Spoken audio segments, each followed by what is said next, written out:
So first of all, watching Birmingham City play this season, we play out from the back.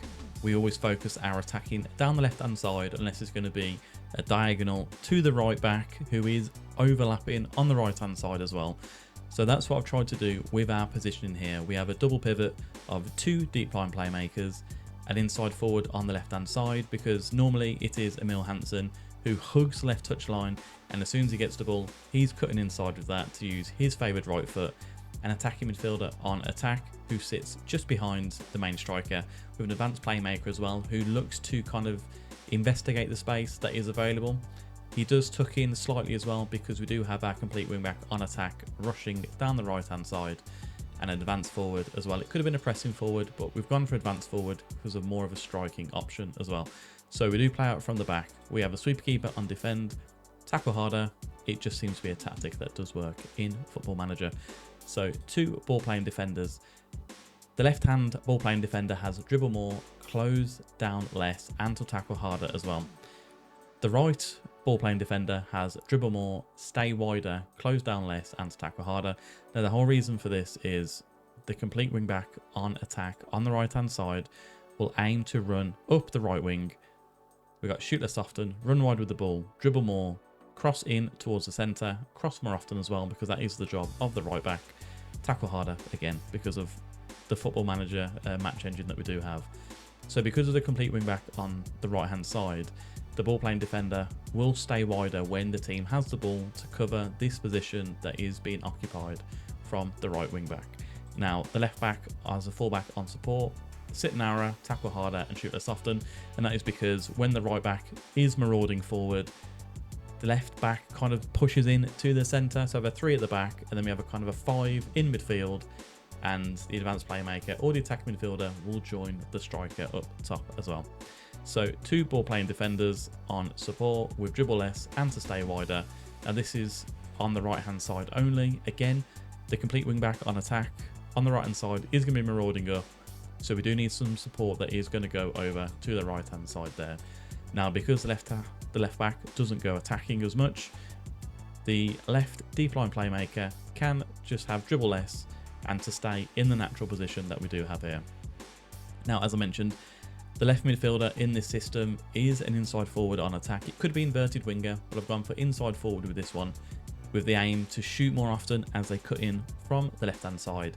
They are to stay wider, which they should be hugging the touchline. So watching the games this season, the left midfielder is going to be hugging that touchline. It can swap around depending on the person on the pitch, but our strongest team has a marauding right back going up the right hand side. So an attacking midfielder on attack with take more risks and to dribble more. Yet he's going to be helping out the front striker or the attacking forward in this instance. And then the advanced playmaker with roam from position, because the advanced playmaker can be in any of these positions down here. He could come lower down to help out in the midfield three, or he can go to the right hand side depending on what the right back is doing. So get further forward to help out with the advanced forward in attack as well. And as I mentioned, an advanced forward on attack, it could have been a pressing forward, but we've just gone with the advanced forward on attack with shoot more often and to dribble more as well, to basically stand on the back line of the defence and to push through as well. Hopefully that has been explained to the best of my ability here. The mentality is positive because with Chris Davies' team, it is all about having the ball, but using the ball to good effect as well. It isn't just possession, full possession's sake. It will be looking to dominate the ball and to kind of find the space, break down the opposition, and to find a gap to find the pass as well. So in possession, it is a fairly wide attacking width because only the width comes from the left attacking midfielder, but we've asked him to stay wider as we are. So pass into space, every player is going to be kind of marauding around looking for the space to try and break down the opposition. We've got to play out the defence because that's how we do. We build up from the back. We do actually focus our attack down the left hand side because that is where our inside forward is, and our full back on support, but we do have overlap on the right because we will be looking for the right back to make that run into the attacking positions up here. And I put underlap on the left because our advanced playmakers, I could have put it on the right as well, but we've done it just on the left because that is where most of our play is focusing with this tactic going forward. Passing directness is short and a higher tempo because that is how we do like to play. Obviously, it can be amended, but this is the test that I've done first of all. Crosses into the final third. Unless we're playing a big target forward for Birmingham City, it is going to be just low crosses coming in into the box, and we've got work the ball into the box as well. Play for set pieces, we don't really do that as I've seen in the game. Dribble less, running the defence. I've kind of left it as it is because it is all about breaking down the opposition and finding the space that is available. In the transition, again, counter press when the possession has been lost. So we do push forward, but when we have won it, we don't go gung-ho. It is a slow build-up again. We hold our shape and we try and find the space and break down the opposition. So we got the goalkeeper to distribute to the centre-backs, and normally it is a roll it out style because we want to keep it on the floor, keep possession, and to keep control of the ball as well. Now, out of possession, it is quite a high pressing kind of defensive position that we do hold. So we have got high press, line of engagement, with a higher defensive line as well. Now it is the point to push up against the opposition to make it difficult for them so that they can't break our own press here as well. There has been some times where the ball's gone just over the top, but you can't amend that in Football Manager, so we have just gone for higher defensive line. So trigger press much more often, which goes with our high press, line of engagement, prevents your goalkeeper distribution. I feel like that just goes hand in hand with the trigger press option there. Tackling, we haven't made any instructions for stay on feet, get stuck in, step up more, trap inside or trap outside, or to stop crosses, or to invite crosses. It is what it is. It's what we've gone for, and we have got 3 main tests that I'm going to go in depth with, but I've got another 10 teams that we have tested with, different leagues, different positions, different teams as well. So I hope you stick around. I've really enjoyed doing this one. Let's get into the results. First of all with Celtic, and let's see how we did perform with our tactical recreation of Davies ball.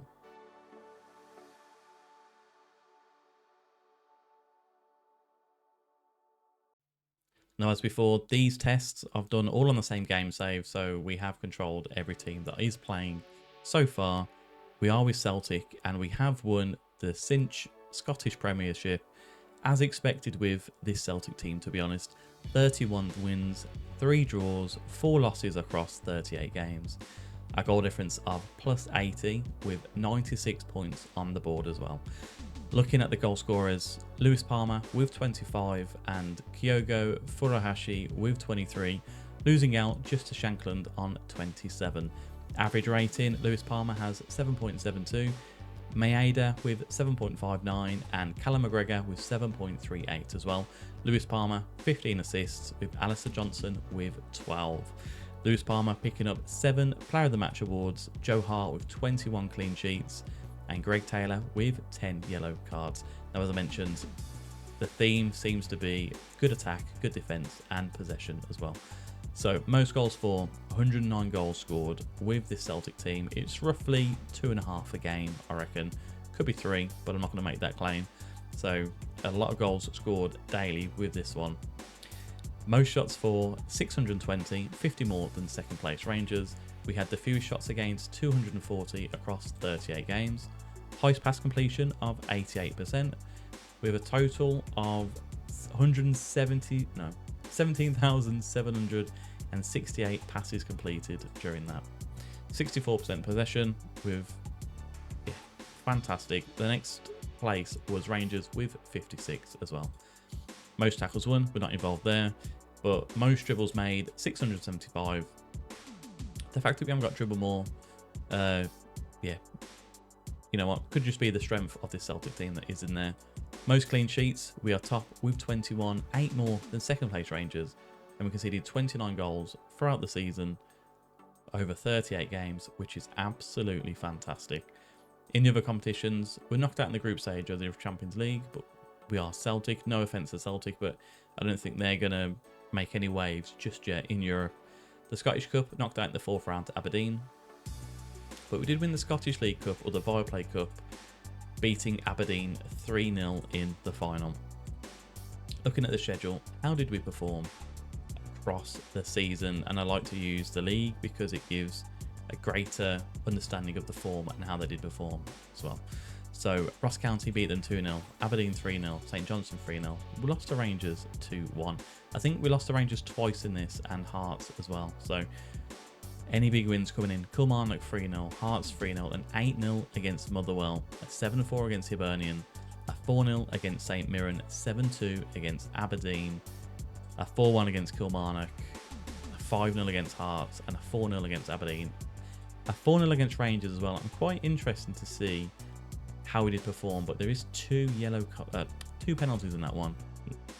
Now we're going to have a look at the Kilmarnock game. We beat them 4-0, 12 shots, 5 on target, a possession of 66%.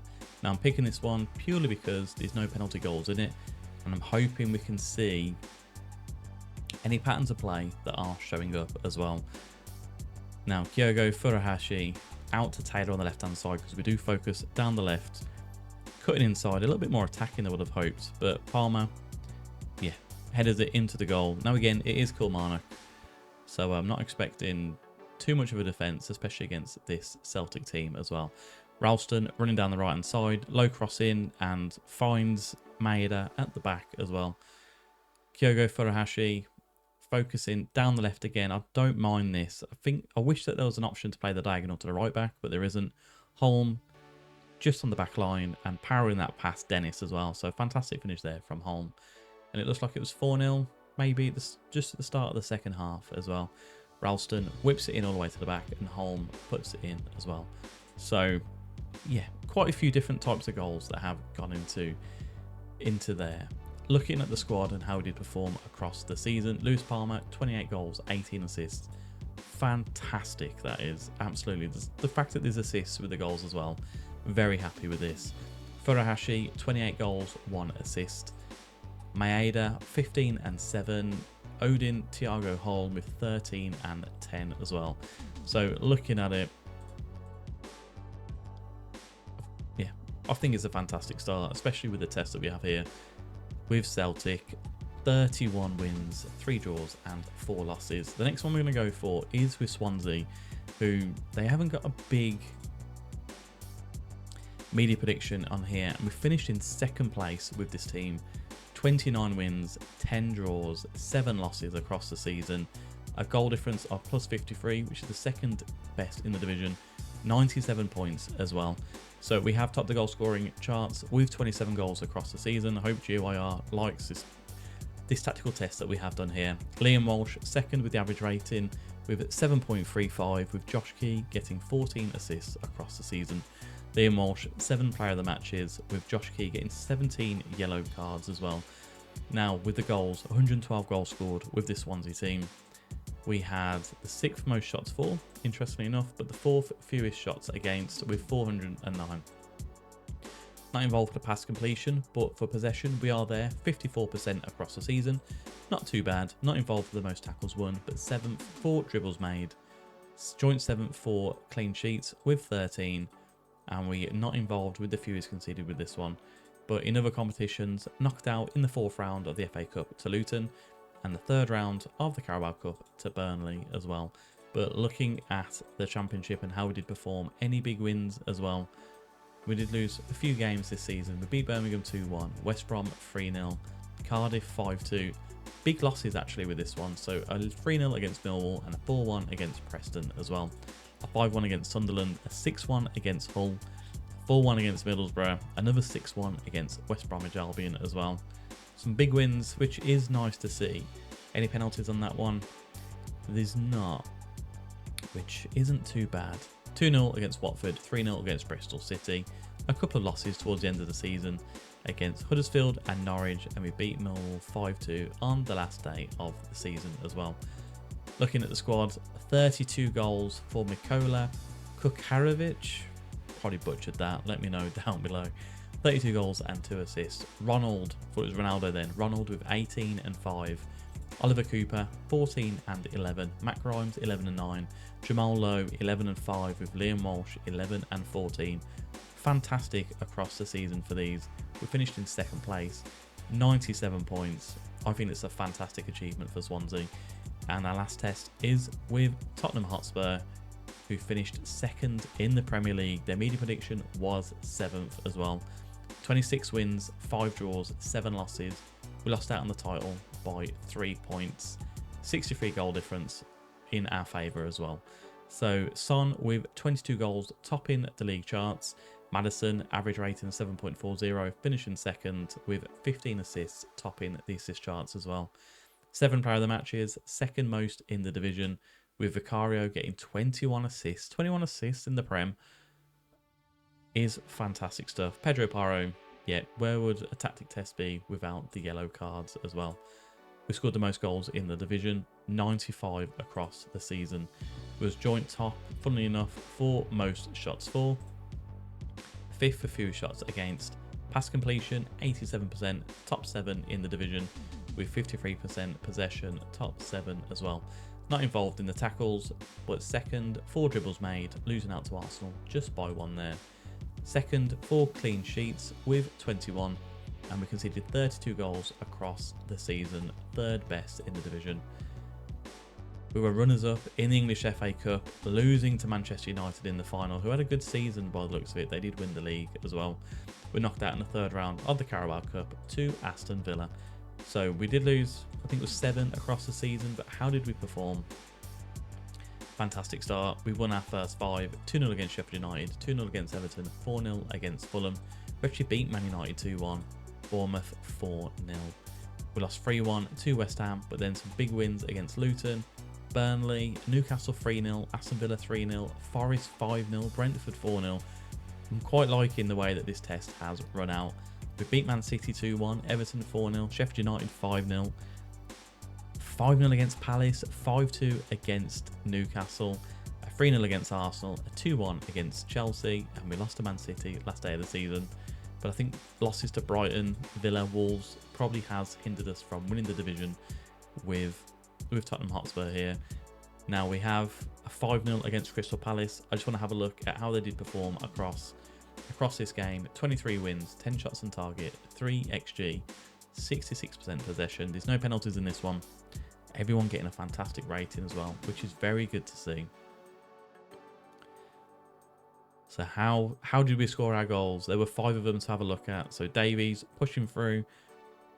Good dribble there, found it all the way through to Maddison, who looks like he is the attacking playmaker, or the attacking midfielder in this system here. A nice goal to score. We got a high press here, Gahey back to Henderson, a loose pass to Richarlison. Is he going to pass it in? No, he's going to shoot it. Poor goalkeeping, but that is the role of the inside forward on the left-hand side, to cut in and to shoot. Udogie down the left into Richarlison. Maddison, is this the second goal for him? It is. Henderson, terrible goalkeeping, but yeah, another good goal to see here. An eclectic mix of goals as well, which is very nice to see. Romero into Sarr, focusing through the middle, and Maddison. Is that a hat-trick for Maddison? I think it was. I think Henderson's had a bad day here, but a nice little hat-trick there for Maddison. And then finally, Pedro Porro, the right attacking wing-back. Yeah, lovely to see. As you can see, we've got like 8 players in the box waiting to get the ball there. And I really think that we've probably nailed it with this tactical recreation here as well. Son with 28 goals, 4 assists. Kulusevski 15 and 10. Maddison 15 and 16. Richarlison 13 and 7. Lo Celso 11 and 9. I think we've done a good job. Might just be me being biased, but I think we've done a very good job with recreating Chris Davies ball here. I've got quite a few more tests to go through. I'm just going to go through it briefly and let's see how we performed across each division and with different teams as well.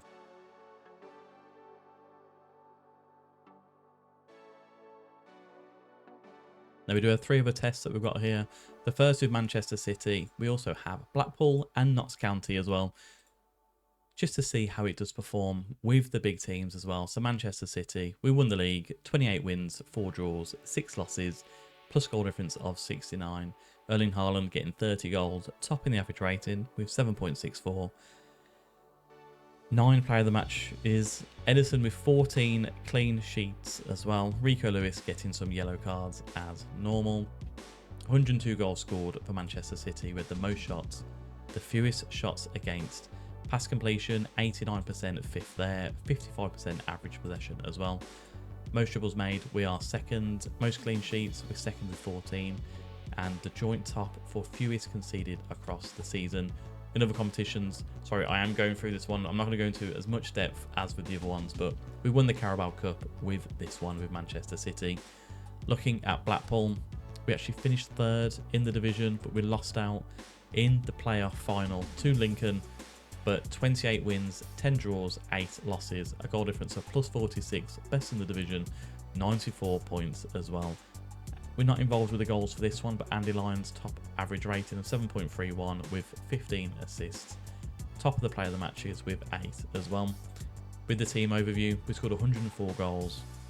We had the second most shots for and the fourth fewest shots against. So Blackpool, they're not expected to win the league. So the fact that we finished third, I think it's a very good achievement.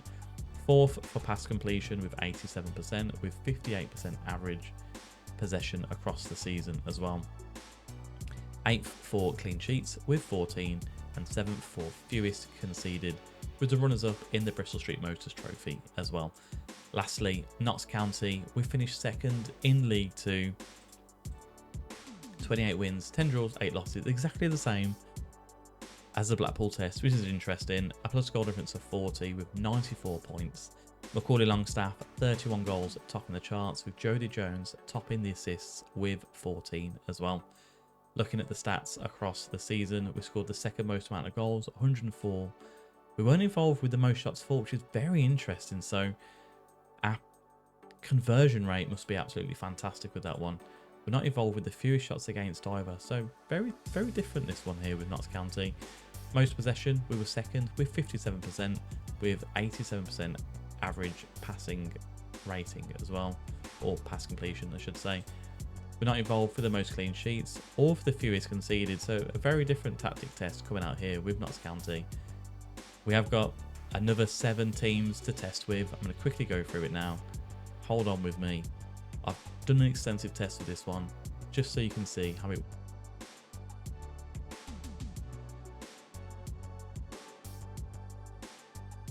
And lastly, we actually have 6 more tests: Olympique Marseille, Stuttgart, Atalanta, Ajax, VTSC and Celta Vigo as well. But first, into Marseille.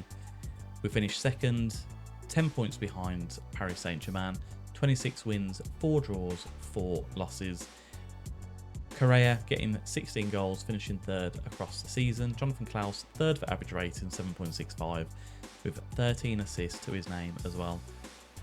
Now, 55 plus goal difference that we did have in our favour with this one. We scored the second most amount of goals with 91 across the season, the third most shots for, the fourth joint fewest shots against. Pass completion, 88% there, with 54% average possession as well across the season. With their fourth for most dribbles made, fourth for most clean sheets, and fourth for fewest conceded as well. So as you can see, there's a theme going across with this one. We do quite well in attack, we do well in defence, and we have the pass completion, and more importantly, the possession is there as well with these tests. Stuttgart, we finished 5th in the division. Now, considering that their media prediction was 11th, finishing 5th is absolutely fantastic. 17 wins, 6 draws, 11 losses, a goal difference of 9, but 57 points on the board, and we missed out on 4th place, missed out on Champions League football on goal difference with this one. Garassi topping the goal scoring charts with 22, and Chris Fulreich with 12 assists across the season to his name as well. We scored the joint second most goals in the division with 63, which interestingly enough we had the 8th most shots as well, so a good shot to goal ratio that we did have. We're not involved for the fewest shots against with this one, but we are there, full possession, 52% across the season.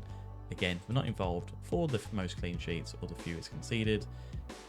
Not bad for a team that is meant to be kind of down here in mid-table. Finishing 5th is a good achievement for Stuttgart. Atalanta, media prediction is to finish in 7th place, and we're finishing 5th. 21 goals, 21 wins, 8 draws, 9 losses, a plus goal difference of 34, which is the second best in the division. We missed out on 4th place by 4 points. Scamacca getting 23 goals across the season, finishing 3rd. And we actually had 3 players in the top 3 of assists as well, with Ruggeri, Zappacosta and Miranchuk. Again, I'm speeding through this one. It's not meant to be as in-depth as the other 3 teams as well. Atalanta, most goals in the division with 82. We had the most shots for and the 6th fewest shots against. Pass completion, we're not there. We're not actually there for most possession on this one as well, so interesting to see. Not there for clean sheets, but 7th for the fewest conceded. Didn't do anything in the cups, but a 5th place finish I think is a very good season for Atalanta. Now Ajax is probably the kind of most disappointing one of this test. We finished in 3rd place. It is their media prediction to finish 3rd. 22 wins, 7 draws, 5 losses across the season. Goal difference at plus 36 and 73 points on the board as well. Unfortunately for Ajax, they just can't compete with Feyenoord or PSV at the minute. Brian Brobby, I should say, 17 goals, top on the goal scoring charts. Chuba Akpom, remember him, 3rd for average rating, 7.35. Now how they performed across the season: 2nd most goals scored with 81, 2nd most shots for as well. 4th fewest shots against, pass completion 7th with 88, and 7th with 56 average possession across the season as well. 8th for most clean sheets with 10, and 7th for fewest conceded with 45. We didn't win the Europa League. We knocked out to Bayern Munich. What are they doing in the Europa League? In the round of 16 and the quarterfinal of the Dutch Cup to Eindhoven as well. BTSC, their media prediction I think was to finish in 5th place. We had 18 wins, 4 draws, 12 losses, 12 goal difference. We're not involved with any of the major stats here, but most goals scored 5th with 58, with the 6th most shots for and 4th fewest shots against as well. 88% pass completion, finishing 5th there with an average possession of 54%. Nice to see. Joint 5th for clean sheets and 4th for fewest conceded. In other competitions, knocked out in the Europa Conference League to FC Midtjylland. Shame. And yeah, we didn't do anything in the Portuguese Cup or the Portuguese League Cup as well. And lastly, Celta Vigo, media prediction I think was to finish in 7th place. It could have even been higher than that. Would it show me on here? Season preview, 11th. So actually, you know what? Finishing 6th. I'm very happy with that. 18 wins, 10 draws, 10 losses. Plus goal difference of 17 with 64 points on the board. Again, 4 points away from 4th place. We're not involved in any of the player stats there, but we're 8th for most goals scored in the division with 58, 7th most shots for, and the 5th fewest shots against.